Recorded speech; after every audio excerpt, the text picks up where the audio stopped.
everybody! We have another book haul to film for you. That's right. Unsurprising. Can't stop acquiring things in this household, unfortunately. Or fortunately. It's a problem, but is a it good though? one. Is it? Yeah, Is it really? On I that don't note, think we even planned how we were going to do this video, so I guess as usual. we're just gonna jump right in. I usually begin the video by talking about like publisher acquired things. And I usually interrupt with just like a brief advert on what I do, and then it's back to. So I guess we're going to go the same route. We'll start with the physical publisher Yeah. I'm guessing. Okay, so from Tor.com, they so kindly sent me two things by the same author. You've actually seen one of them before because I already previously hauled it. So this is an arc of Siren Queen, which is by Nimbo. This is The Chosen and the Beautiful, a paperback edition, which is by the same author. This is Great Gatsby inspired, but with a hint of magic and from a different character's point of view, Jordan magic. Baker specifically. And this one is set in old Hollywood, also has a tiny hint of magic. Looking forward to reading both of these books. Old Hollywood magic and Gatsby magic. The next book I'm particularly interested in. I love the cover. It's so stunning. It's a book called Belladonna, which is by Adeline Grace. This is coming out from Little Brown, I want to say in like August. A girl confronts death and her own deathly powers in this gothic-infused romantic young adult fantasy. And listen, they had me at the cover, but then they added death magic to it, and I was like, of course I'm gonna read this book, of course. I mean, aptly so, Belladonna is a poison. Then we have from Simon & Schuster something I was not anticipating. It is, this is Bright by Jessica Jung. This is actually the sequel to Shine, which came out, I want to say in 2021. Anyway, Jessica Jung is a former member of, I want to say, Girls' Generation.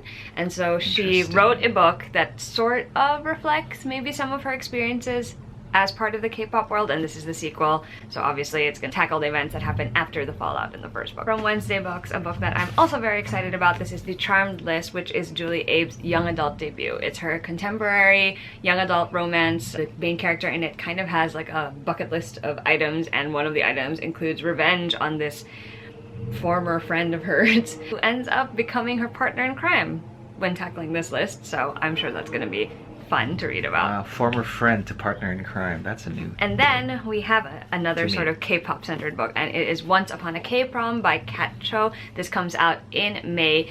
It's basically about two friends. They formally made a promise to like go to prom together and everything, but then one of the friends becomes like a K-pop star, and yet he still wants to keep this promise, and so you know this happens. That's cool. I'm very excited about that one. It sounds like it's actually kind of really fun. Such a delight. Okay, those were all the review copies. Now we'll talk about all the finished copies that I got from publishers, of which there were quite a few this month. Quite a few. The Bone Orchard by Sarah A. Mueller, which I actually read. It's kind of this creepy sort of gothic fantasy with a hint of science fiction story.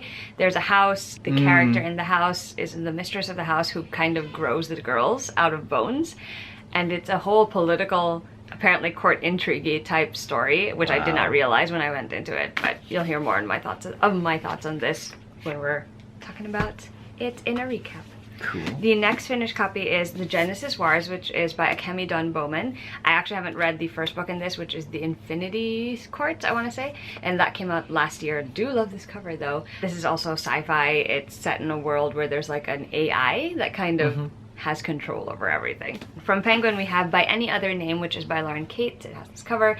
It's about an editor, a best-selling author, and obviously it's going to be some sort of romance. Any one of them named Rose? Just saying. Just saying.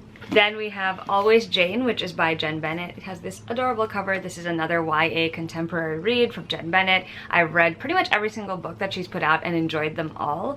Varying degrees of enjoyment, of course, but this one sounds particularly fun. Ooh, then we have a finished copy of a book that I read earlier this year and really loved. It's In a New York Minute by Kate Spencer. This is a New York set rom-com type story about two complete opposites who end up inadvertently meeting on the subway when one of them has a sort of incident occur and the other comes to her rescue, and it is delightful. Scary meet cute, but Then we have from Sterling Publishing 3 books from the Dragon Realm series, which is by Katie and Kevin Chang. Catherine Weber is one of the co-authors that I know. I followed her since she had her solo books. So we have Dragon Mountain, Dragon Legend, and Dragon City. And Mac and I are actually going to read these together. we'll be doing a tiny blog with our thoughts on it. It sounds so good. I'm so delighted. This is middle grade, I want to say, but towards the younger end of the spectrum, and I'm super excited because I love books with dragons and middle grade, so big print and short books. That's what I've been reduced to now, by the way. That's and then from Berkeley we have 4 books. So first is Go Hex Yourself, which is by Jessica Clare. I love that. Rom-com obviously includes some sort of witchcraft and spellcraft, which is always a fun time. Always a fun thing. Then we have The No-Show, which is by Beth O'Leary. This is about 3 women who seemingly don't have anything in common except for the fact that they're involved with the same dude and he ditches them on the date. Got it. Then we have Book Lovers, which is by Emily Henry, which I'm super excited about. It's basically a summer story with 2 rivals who are obviously eventually going to develop some sort of feelings for each other, and I am here for this. And then we have The Romantic Agenda by Claire Kahn. This one has a very simple description on the back, so I'm just going to read it. Joy is in love with Malcolm. Malcolm wants to date Summer. Summer is in love with Love, and Fox is Summer's ex-boyfriend. It's a very complicated situation there, but I'm sure that sets it up to be a very compelling, fun, maybe emotionally stressful. Just a lot of chaos. Romance read. Sprinkled on. Yep, basically. Alright, now we're going to go quickly through the digital stuff that I got from publishers. So, Spells for Forgetting is by Adrienne Young. It's her debut adult novel, and that one comes out in September. It's a deeply atmospheric story about ancestral magic, an unsolved murder, and a second chance at true love. Anything Adrienne Young writes I will probably read because I've enjoyed all of her books, and the fact that she's writing one where there's magic and murder involved, I mean, I'm here for it. I'm here for it. A lethal combination. Then we have For the Love of the Bard, which is by Jessica Martin, and this one comes out in June.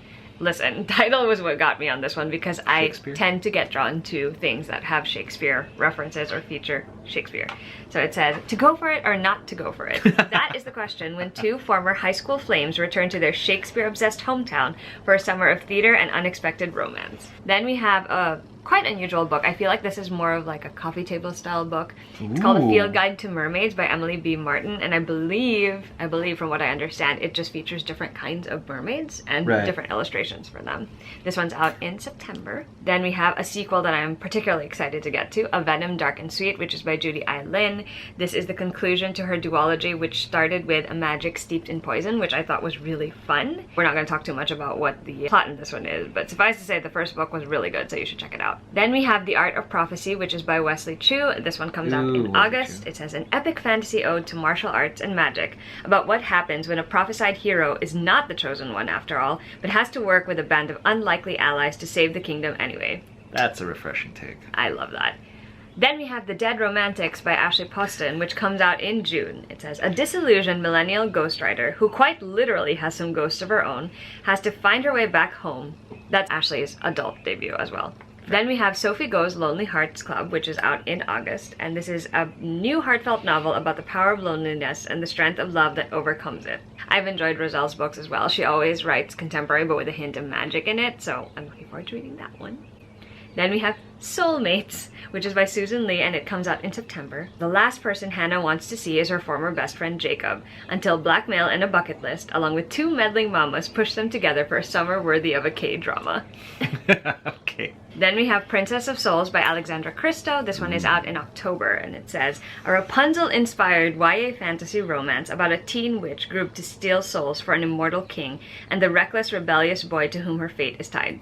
She had me at the Rapunzel retelling part, like, I'm down for reaping souls for the king. I'm like, alright, that sounds like cool. Then there's Flirting with Fate, which is by J.C. Cervantes. This comes out in April. It says, Jane the Virgin meets the Sisterhood of the Traveling Pants in this author's YA debut. She's actually the author of the Stormrunner series from the Riordan Presents line. I love Did you really need to know much about this? It's family fate, got a little magic and a little romance. Done. All done. Then we have The No Family by Grace K. Shim. This is out in May. It says, this sparkling K-drama inspired debut novel introduces irrepressibly charming teen Chloe Chang, who is reunited with her deceased father's estranged family via a DNA test and is soon whisked off to Seoul to join them. And then there's I Guess I Live Here Now by Claire Anne, which is out also in May. It says, for fans of Anna and the French Kiss and Love Boat Taipei, 2 books I really enjoy, this effervescent debut takes readers on a journey to the place where trends are born, Seoul, Korea, where Melody Lee unwillingly moves with her family and must start a new life, a new school, and maybe a new romance. I mean, I support the romance. Alright. And last of the digital stuff, but certainly not least, is Sea Sparrow by Kristen Kishore. This is the 5th Graceling Realm novel. Neither of us has read the most recent one, which we're going to eventually. But the cover was too beautiful to resist. I'm going to show Maggie what it looks like. Right? So pretty. I like this new design they're going for. So a bunch of folks with a bunch of graces. That brings us to the end of my publisher haul. So now Mackie can make his brief intro. And while we're still in digital sort of like world, I basically, after 32 years, I decided what to do with our Christmas money from last Christmas. And by Christmas money, I mean gift cards. And by gift cards, I mean like we now have on digital all 10 so far published volumes of the Cardcaptor Sakura Clear Card series that we also loved so much and desperately need to know what happens next, because you just can't leave us hang. Like, on the one hand, we already have our happy ending, but now there's more. But we know that that's not the end. We just want more of Sakura and Shaoran together. We like, always want officially. Like my entire, like, and again, I may have mentioned this on the channel ages ago, this bajillion hauls ago, but my entire, like, back when like computer like wallpapers were like a thing, throughout my entire, like, it was just the last panel of the Cardcaptor Sakura manga where, you know, spoiler alert, Shaoran actually comes back. So that was it. My, like, all like my last 3 years of college, that was just like my computer, like all I could see was just them. And so do check it out if you're a Clamp fan. If you're a Cardcaptor Sakura fan, is a must-have. We are either done or still in like almost like a book away from completing the hardcovers of. I think done. It's done, right? Like, yeah, because the last panel in the hardcovers was your favorite. My favorite one. Yeah, so it's done, right? So should they come out with a clear card? If they decided to do clear card in those editions, boy. Yeah, we're definitely buying a new shelf for that. But on just for that. So yeah, hence my sort of like, that's my little unpaid advertisement for Clamp, whom I love so much. Totally unsponsored, but I love them so much. Back to you. So funny that you should talk about manga and gift cards. What else did we do with that Christmas money? So most of these I also got because we had extra gift cards, and I was like, you know what? To hell with it, we're gonna get these things. There's only one thing on this stack that I think Mackie was the one who got for me. Yes. So apparently my levels of otaku-ness have just like risen in the last month, because like I've literally been in the last haul I had so much manga, and in this haul we have a good chunk of manga. So we have a couple of like individual volumes, I want to say, so we're gonna talk about them really quick. First is volume 18 of Snow White with the Red Hair. This is the latest volume in the series. We have the first volume of Spy X Family by Tatsuya Endo, which we are gonna watch after we finish filming this. We have volume 8 of My Hero Vigilantes, and we have volume 8 for one very specific reason. It's the cover with my favorite character on it. That's the only reason. Then we have volume 35 of Yona of the Dawn, which is the latest volume in this series. Mackie's probably way ahead of wherever this manga is currently at. I just really need to catch up. Then there's this art book, right? Art book for Yona of the Dawn as well. This is the one that Mackie got me, but look how pretty it is. So there's understand nothing in it, but who cares? Which again leads me to sort of like plug that there are a lot of pretty reliable sellers on eBay that are Japan-based. So while I was shopping for art books for my brother, you saw that one. I saw this one and I was just like, and just I couldn't like form words like now. And then I decided I should get that because I am like, Yona of the Dawn is so good. Like, it's not even fun. I'm not even caught up, and I already think so. Like, it's so good. So yeah. I can't wait to catch up. Okay, then we have 2 volumes of Witch Hat Atelier, which I haven't even started. This is volume 5, and this is volume 6. I just love the art style so much. It's very it's lovely. Ghibli-esque. It kind of looks Ghibli-esque, like the style of it. So I'm excited sort to of like read the that. And Magic School. Faces. Like, how could you go wrong with Magic School? I mean, there's so many ways you could go wrong with Magic School. At Magic School. At Magic School, not with. Alright, and then we have six volumes of a series that I'm determined to complete. It's almost done, I think.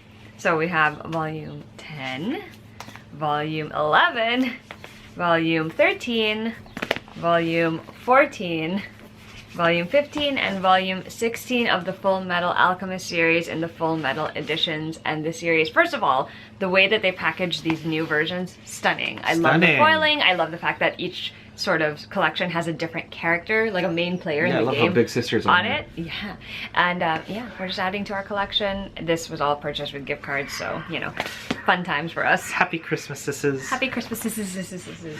Now we get to go to the things that were pre-ordered, bought, all of that fun stuff. So I did talk about the sequel a little earlier, but this is A Magic Steeped in Poison by Judy I. Lin. This is actually the Barnes & Noble version, which has slightly different coloring on the cover.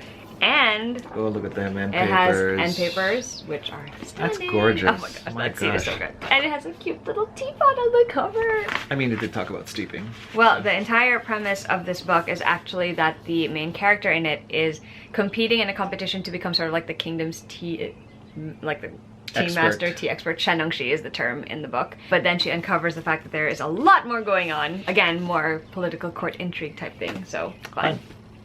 Then we have Wild and Wicked Things, which is by Francesca May. This is one I pre-ordered. I haven't actually read it yet. It says, in a world of 1920s decadence and excess, this irresistible debut weaves a dazzling tale of dark magic, romance, and murder. So once again, magic and murder. My Great favorite combination. A little lethal, but excellent in certain doses. Speaking of magic, we have A Far Wilder Magic, which is by Alison Saft. A magical secret, a mythical hunt, and a love that could risk everything. So, you know, again, magic, mayhem. When you say everything. Honestly, I do. Then we have Gallant by V.E. Schwab. This is the Waterstones edition. Look so at it is them. signed. Well, first let's show them the signature page. This one is signed, right? But it also has these sprayed stunning sprayed edges, which I love. So pretty. And I also really love the cover itself. Like, I just like the UK cover a whole lot. They also have, look at that, incredible end paper. That's gorgeous. Gallant is Crimson Peak meets The Secret Garden, basically, and it is actually a younger novel for, oh, it also has hardcover for I love Crimson Peak. It is a younger, it's targeted at a younger audience. I really liked it, I read it. It's very atmospheric, which is very typical of her work. I also love the fact that it's a story where, like, it feels new because I don't read stories like it. Like, I'm curious to see what Mackie will think, actually, because I feel like he reads a lot more work that's in the vein of this. Yeah. So, should be for sure. interesting. Speaking of exciting news, not particularly related to The Secret Garden, but kind of, I guess. Kind of, a little bit. So, there's a company called LitJoy Crate, and they do some pretty versions of classics, right? And they recently announced, to match their edition of The Secret Garden, they were doing A Little Princess by Frances Hodgson Burnett. So it has this so cute slipcase, and then it has this beautifully illustrated cover. These are... Y'all did not just put Melchizedek on this thing. Apparently they did. Or Melchizedek. And this is actually numbered. There are like 1,000 copies, and this one is number 316. Done. It's so cute. Pretty. You got the tigers and the elephants. Cards. For the India piece, you've got the monkey from next door. It's a stunning. You've got Ramdaz's. Is this Ramdaz's coat? It looks a little robe thing, and it's a sitar. Isn't it great? A broom, because poor It Sarah. matches so perfectly with The Secret Garden because it also has the same sort of like icons printed on the slipcase, I want to say. So I'm very excited to I should probably just write my like YA like post a little princess like fanfic now, I suppose. Funnily enough, I forgot that this was also the book in this particular month's edition. But this is another edition of Gallant. Different cover, as you might well tell. This is the Illumicrate edition. But look at the sprayed edges. So gorgeous. And the end papers are different too. They still have the same house print thing on it. There's just something to be said about like your favorite stories or the stories that moved you, like just packaged in just the right way. Let's put them side by side, shall we? Just so. This one's so minimalist compared to this one. And yet. But then when you look at the. But this makes totally. This is so extra. Like this is at least just sort of like, you know, one color, like one color, like it's two-tone. I like the end papers on both though. Yeah, they're just really gorgeous. She gets really pretty editions. Cause look, right, and they're both the same pattern, I guess, right? Kind of. They're both the same. It's just with this one has color in it. And this one has like that two-tone. There's a house and then the shadow house. I like that the spines are slightly different colors too. Yeah. One is darker and one is kind of vibrant red. So fun times. They're all my colors. Speaking of gorgeous editions, we also have the Atlas 6 by Olivia Blake. This is the Illumicrate edition, and it is so pretty. I'm so happy right now. So I was debating like which edition to. I actually have another one coming in the mail, but this edition has all of the things I love personally. Like it has the foiling, it has this blue and purple like, you know, color, has a stunning sprayed edge. Which, are we surprised? No. Then it also has end papers with the characters. It has this on the, what do you call it, on the hardcover. Yeah. I love it. The Atlas 6 is a book, a debut novel by this author, and it basically centers around a competition between 6 individuals who are competing to have access to the Library of Alexandria. Wow. Except that one of the 6 is not going to be chosen, and it kind of sounds like that person is going to die, so Ugh. intense. It is an interesting book. I'm actually curious about where the sequel is going to go with it because I'm not entirely sure, but I look forward to rereading this version because it was originally indie published and now it's being traditionally published, so awesome. Should be a lot of fun. Okay, we're down to the Fairy Loot stuff. That's so there's right. 2 things. We're Thing going to start number 1. with the monthly box, which is always an exciting time when I get one. I'm going to hand the spoiler card to Maki. The theme was Threads of Fate for March 2022. Let's start with the Threads of Fate T10. Okay. So right up top, it's designed by Chatty Nora. A beautiful pastel so T10. beautiful. This is the second T10 I have. Don't chase fate, let fate chase you. I love the colors of this T10 so I love much. that. That's kind of cool. We should put T in All it. right. Next, we're gonna do the Ravencycle sticker sheet. Oh, I see it. There we go. Oh, I like the art style in this. Art by Viva. It's 2 very V's, pretty. 2 A's. Well, Haven't 3 read. V's technically. Haven't read the series again in a while, but might have to do that. All right, and then we have the Circe Woodmark. Okay. Comes in this envelope. Art is by Avondale Ooh. Art. Fancy. Very nice. Yeah. Very cool. Very. I like the art. I know. It's just like sort of gorgeous that way. Okay. All right, and then the Ray Bear cushion cover. Oh, pretty Look color. at that. So it's Apparently I was holding by it upside- Blanca Design. It says, only one thing is more powerful than a wish, and that is a purpose. Ooh, I like that. Yeah. All Pretty right, I like design. that. That's cool. Alrighty, and then which leads us to. Tarot cards, I guess. Mm-hmm. All right. So I have the Cards of the Magician and month. the Magician and the Fool. So those are by ARZ28, Mm-hmm. and they're from Xingyan Uh-huh. as the Fool and Wenji as the Magician, both from the Daughter of the Moon Ooh, Goddess which I by haven't read yet, Summertime. but I'm really So, excited. Love it. And then I guess we're gonna talk Certainly about the last book, but not least. which is- I technically spoiled myself for, but it's so pretty. So typical fairy scoop. And this is the art card that came with the author's note on the back. It's so pretty. Lovely. The book is one I actually already own another edition of, but I have no regrets about getting this edition also Look because at how pretty. it's a stunner. So here's the bookmark. It matches the card that Mac is holding actually. But this is The Girl Who Fell Beneath the Sea by Axio, and it is this gorgeously vibrant edition. The original UK cover is more pastel, so this one is just like, it speaks It is to my soul. bright. I like it. It also has this dragon on It the is brilliant. spine. Oh, not spine. It looks like also a, has looks the like a water dragon. doesn't water it? dragon, yep, on the pages, which and it also has these stunning end papers. Beautiful, matches the vibrant color of the book. It is signed, I believe. I love that it has the boat on top. My heart. It also has this hardcover print thing, which, like, stop it, okay. Sorry, we're gonna show you the other end papers because it's slightly different. The Girl Who Fell Beneath the Sea is a standalone YA fantasy. It's about a girl named Mina, and she and her people, they all live their lives where they know that they have to sacrifice a girl to the sea god every so often in order to prevent excessive storms, excessive damage, all of that sort of thing. Except that the girl that is currently to be sacrificed is someone that Mina's brother's in love with, so Mina decides, I'm gonna sacrifice myself, and she throws herself into the ocean. And it kind of starts off this entire adventure where she's unraveling the real story behind the sea god and why he's so, I guess, upset about things. It's so good. It's so magical. Like, I love the feeling that it's a fairy tale almost. Right, no, for sure. It's Because got that's what fairy it tale- is. Yeah, it's got and fairy it's tale elements. delightful, and the ending just, it's so good. Like, I enjoyed it so much. I only wish it were a little longer just for About as the heck pretty of as it. that book right now. Yeah, so definitely enjoyed this, would highly recommend. So in the last, I want to say in the last video, we had a special box that I had ordered from Illumicrate. This time I have a version of that, but with Fairy Loot, and it's for a series. Like, I adamantly refused to buy any copies of it physically because I was like, I just don't like the covers, they don't match, they kept changing the series design. And then finally someone decided, hey, we're gonna make a matching set of this series. Here we go. And I love the way they did the covers because it feels very on theme with the Sure, series, so yeah. fun times. The series in question is the Diviner series by Libba Bray.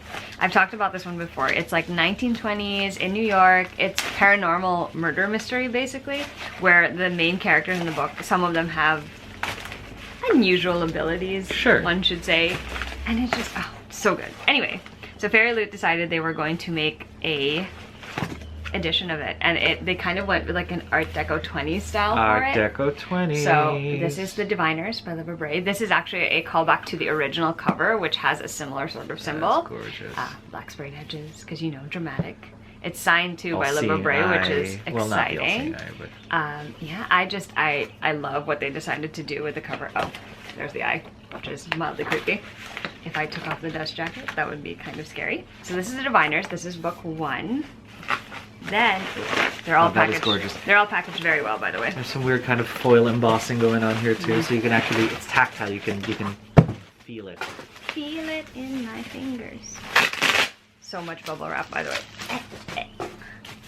And when I say so much, I mean so much. Okay, here's book 2, which is Lair of Dreams. It's this bright red. On, look at that. Love gorgeous. The print, and then they have the cards on there. I'm pretty sure that's the symbol that is on the card. Whatever the symbol is in the circle, that's probably what's printed on the hardcover. So I've actually read 3 of the 4, and I'm going to read the 4th one this year, and I'm scared.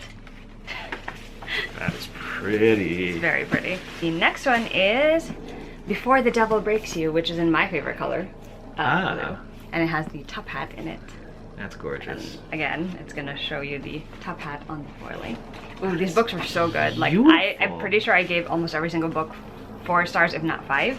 Pretty sure the first one was at least. What a great series. And then the last one is The King of Crows, which is book 4. This is the only one I haven't read yet, because this is effectively the conclusion to the series. And of course it has the crow.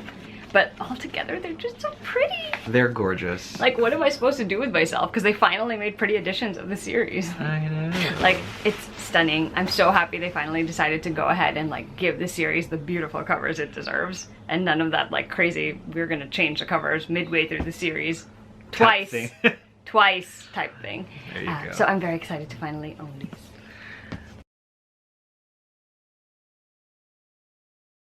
Hello! I'm technically going to tack this April book haul onto the March book haul, so you'll probably see them in tandem, but welcome to another book haul! Welcome, welcome. Anyway, we're going to jump right in. Mackie, it has nothing to show in this book haul. As of yet. As of yet, although I'm sure just some sit here of and the be things... pretty. Yeah, That's although it. I'm sure some of the things that I have to show he's going to be pretty stoked I'm about. gonna grab my mitt. Grab my mitts. Grab your mitts. I'm gonna have my grubby mitts all over some of these books, I'm sure. Oh, I'm sure. But as always, I'm going to start by talking about stuff that I got for review. The Drowned Woods, which is by Emily Lloyd Jones. She wrote The Bone Houses, I want to say. That's the book. And I think, do you remember that book with the Faustian bargain? I forgot what the title is. Yeah. I don't know what the title is. Something with hearts. Hearts We Sold. The Hearts We Sold. I don't know how I just remember that. I read that. That was great. I'm pretty sure she's also the one who wrote that. Oh. Anyway, this is a story about magic and mayhem. It's kind of got a fairy tale feel to it. There's some sort of magical well in the story. That's really all that I know about it. But I am looking forward to reading it, and I really like the cover for it. And then we have a couple of things that I got physically. So we're going to start with one that I think both Mackie and I will probably be reading. It is Freddy versus the Family Curse, which is by Tracy Bodwood. This one comes out in May. Basically, this is about our main character, Freddy. He is basically one of those people who attracts a lot of bad luck. And so when he finds this family heirloom that supposedly will help repel that, he gets really excited, only to find out that's not entirely the case, because the spirit of his deceased granduncle, I want to say, is trapped in that amulet. And now the spirits who put him there, who kind of killed him, are after Freddy. So wow. Freddy's got to break the curse. This integrates Filipino culture and traditions in the story, so I'm pretty excited to read it. This is a middle grade that comes out in May, so very exciting. Exhibit A for grubby mitts. The next book actually came with a goodie, so we're going to show the goodie first. So there's this Ooh, I want it's to a say flask. metal water bottle flask, and it says always under the same sky. Oh. It's cute. Okay, and this is for the book The Gravity of Missing Things, which is by Marissa Ergo, and this one comes, I think this might actually be a finished copy of the book. Also had like a postcard and a bookmark from Entangled. Flight 133 disappeared over the ocean. No wreckage, no distress signal, just gone. Suddenly everyone on the news and social media is talking about whether the pilot intentionally crashed it. Everyone but me, because I know her. The pilot was my mom, and there's no way she would hurt anyone. No one else knows that before she left, she wrote me a note. Trust me, it said. Now it feels like someone split my world and me in two, and the only person who believes me is Landon. I want to trust him to let him see who I really am, but I can't. I have my secrets the same way Mom has hers. All I know is that falling for him will only make things more complicated. Just as I start to open up, the answer to what really happened to Flight 133 could rip my world apart all over again for good this time. Which sounds very emotional, and I love this cover, so I'm mildly intrigued. I'd never heard of it until I got the book, so I'm gonna be checking that out. Grabby paws. Next, we have from Tor, Daughter of Red Winter, which is by Ed McDonald, and this one comes out in June. The main character, her name is Rain, and she can see and speak with the dead, which is basically a gift that in this world is not looked upon favorably. Sure, I mean... So she's basically just hidden it her whole life. But she makes a split-second decision to do something nice, and that sort of sets her on a path where now she is forced to use those abilities and still try to hide her identity and all of that. And, you know, necromancy, death magic, I mean, what else could I want out of a fantasy novel? I just keep stealing these things. I know. This one I don't think you'll steal, but it is called My Mechanical Romance, which is by Lexine Farrell Falmouth. This is the YA name for the author Olivia Blake, who also wrote the Atlas Six. This is basically a YA contemporary romance with a STEM-inspired set of characters and situation, and I'm really looking forward to reading this one because I quite enjoyed the Atlas Six. And then we have The Wolf Den, which is by Elodie Harper. This one is out spring 2022, and this is sort of a take on Pompeii and what happened there, which I'm looking forward to checking out. I'm also just intrigued by the whole cover here, so be good. Then we have a couple of finished copies. Macmillan was kind enough to send me a US copy of The Girl Who Fell Beneath the Sea by Axio. This one is about Mina, and she ends up sacrificing herself to the sea god in order to fulfill sort of a bargain that the people she is from have struck with him in order to prevent disaster from happening, only to find out that there's so much more going on underneath the surface of the sea. And so she kind of has to work to help the sea god. It's delightful, very Spirited Away vibes, which I really enjoyed, so definitely excited about that. And then Harper so kindly sent me all of these bigger trade paperback versions of the Bridgerton books. So these are the first four: The Duke and I, The Viscount Who Loved Me, An Offer from a Gentleman, and Romancing Mr. Bridgerton. And then these are the last four, which is To Sir Philip with Love, When He Was Wicked, It's in His Kiss, and On the Way to the Wedding. I really like how the spines of those look all lined up together. And I also the covers are growing on me. I didn't initially love them, but I do like sort of the style that they're taking on. And you know, after watching season 2 of Bridgerton, I was just, you know, feeling the vibes and wanting to reread it. Most of it. Not all of it, but most of it. The Bridgerton series is always going to mean something special to me because it was one of the very first historical romances I ever read and truly enjoyed, and I just love the huge Bridgerton family dynamic in them, which is why the book still appeals to me so much. So those are all the books that well, for now, those are all the things we got from publishers. We'll get back to that in a second. But now we're going to talk about books that I bought. So I mentioned earlier that Olivia Blake has a YA book coming out, but this is actually an edition of her book, the Fairy Loot edition of the Atlas Six, which is beautiful. Unlike most of the other covers, it is white instead of black, and it still has the gold foiling and the same design. I really like how the spine turned out too, with the symbols up there. And then has the sprayed edges. Yep, sprayed edges as usual. And of course there's a gotta love them end papers. So these are 3 of the main characters. Is it the same 3 at the others? Oh, no, it's not. There's 6 main characters in total, and so they're like right there. I'm very excited to own this. I need to reread it because I think they edited a little bit of it, so I kind of want to read it. I read the indie version of it last year. It's an intriguing premise. I'm curious about how the sequel is going to play out too, just after the way everything wrapped up in the book. So quite exciting that. Got the Dark Academia card. And then for a project that I have in mind in my head, I bought 2 of the Folger Shakespeare Library editions. So we have Romeo and Juliet and As You Like It.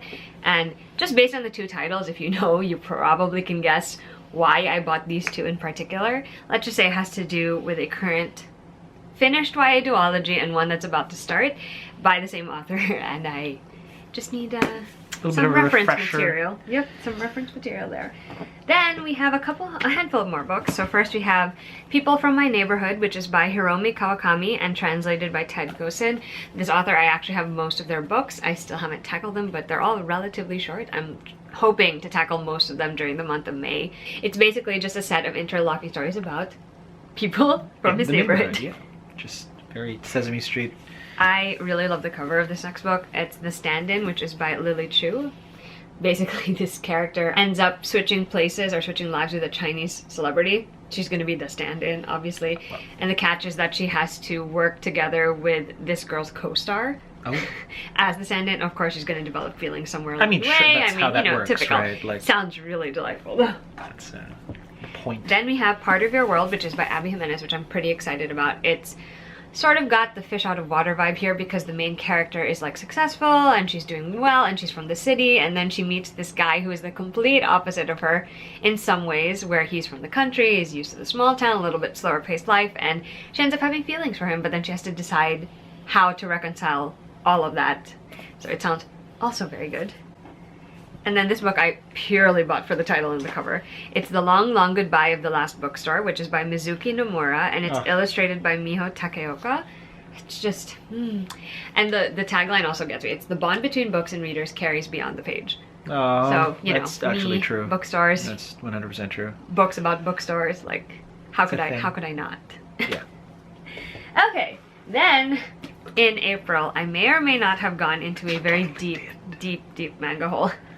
And to be fair, I've been doing that since like March, so it just April was a culmination. dug itself deeper, really. I have volume 9 of Full Metal Alchemist, which is in the Full Metal edition, and this is the only volume of the currently published ones that I was missing. I only need 2 more and then I'll have the whole thing, which means I will get to read the whole thing, even though it'll probably put me in a lot of pain. It's so good though. It's such a good story, It's such an though. intelligently written everything. Yeah. Really. So I'm very excited about that. Speaking of things I'm collecting, I'm 1 volume closer to finally having all of the currently published volumes in this series, but this is volume 3 of Snow White with the Red Hair, which is by Sarada Akiduki. So now I'm just missing volume 4.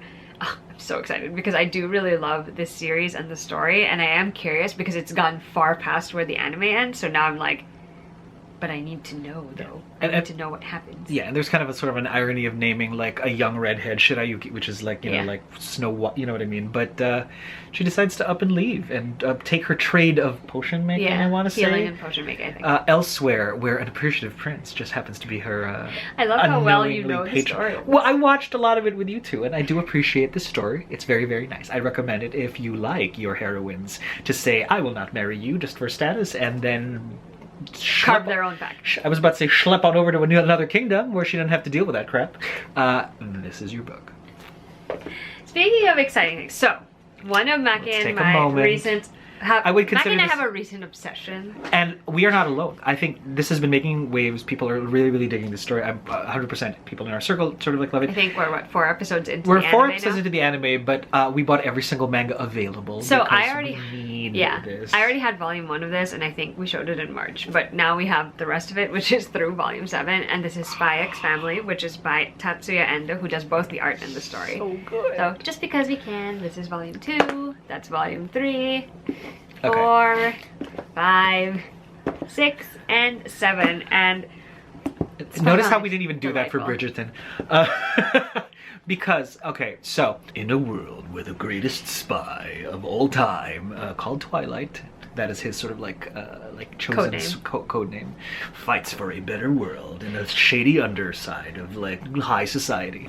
His next mission makes sure that he needs to employ the use of a wife and a child to infiltrate a school in order for the good of the world to be put front and center and everything's fine. So either way, he finds like a random child and a random woman to sort of like be part of his like sort of like covert operation, and just so many shenanigans and shipping moments have ensued since then, and we love it so much. I almost kind of don't want to say anything about it, but if you ever like any anime at all, this is a good one too if you're not really and even into if you anime. don't, right? If you love literal found families, this is your thing. It's so obscure, and I love the storytelling aspect of it, that they just don't care anymore. Like, they're just gonna, like, we're gonna put this element together and that, and It's so great though. Yeah, so all of the shonen stuff, it does not, the action is superb, but the relational stuff that sort of doesn't always like appear in a shonen, in a shonen sort of like manga, are there. So you've got your shoujo sort of like shippy, relationshipy stuff. It's just so good.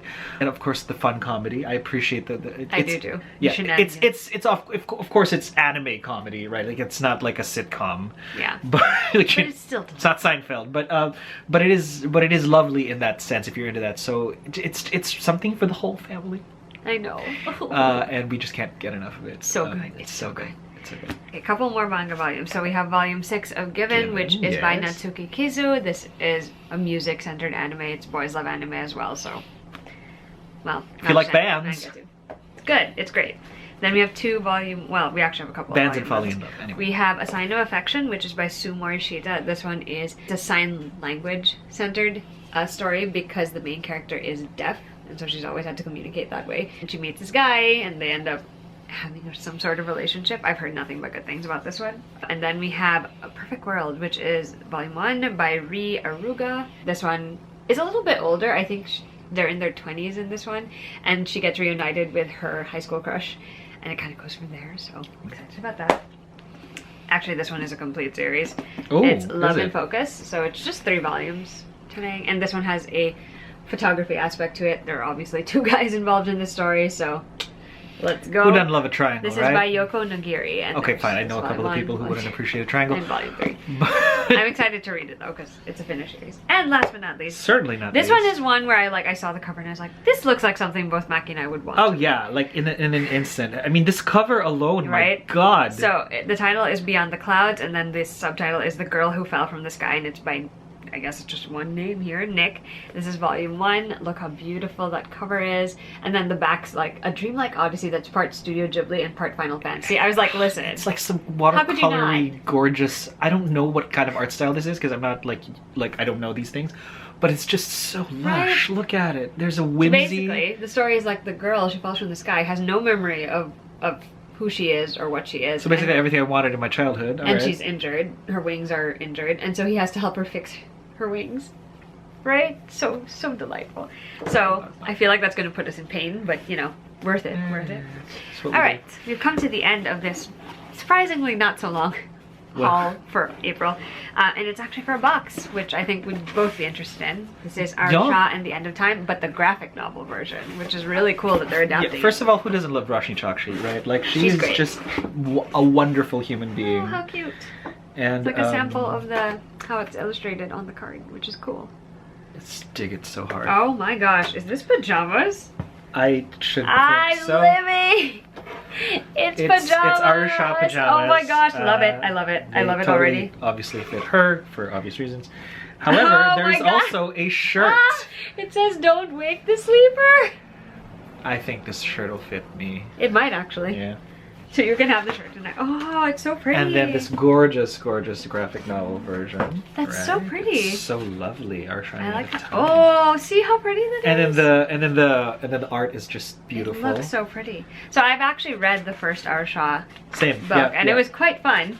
But I bet it'll be fun to see. It's actually nice to see. Oh, this is actually how I imagine some of these. Oh, that's lovely. It'll be so fun to look at. You know what? These are so great. I love that they decided to make graphic novel versions because I feel like that's also it'll very help. accessible for some. Oh no, yeah, for sure. Are you kidding? Like as a kid, I could barely read like actual book like novels. Like too many words on a page used to sort of like throw me off. But this would like be a good. But I would have read the heck out of this thing. Like You're probably still gonna do that now, right? Like I was always so jealous of like classmates who were just like, now I'm returning my new book from the library to get a new one, and I'm just like, I don't want to. I'm still on my first one from last month. Granted, I checked out like a horror mystery, and I know you read some interesting things as a child. So let's see. It says so. Obviously, this story was by Roshni Chokshi, but it's adapted by Joe Caramagna, and then it's illustrated by Anu Chauhan. It's perfect. Beautiful job. I think it's great. Cannot wait. I actually would probably want this in the library instead. That's actually true, right? Because it's like oh no. Anyway, that brings us to the end of this book haul. While we're in a of a future book haul. It is, it's true. We hope you enjoyed seeing all the books that we picked up in the month of April. Yeah. If you have questions about any of them, if you're excited to hear about our thoughts on any of them, definitely let us know. And we'll see you guys with a new video soon. Bye! Bye.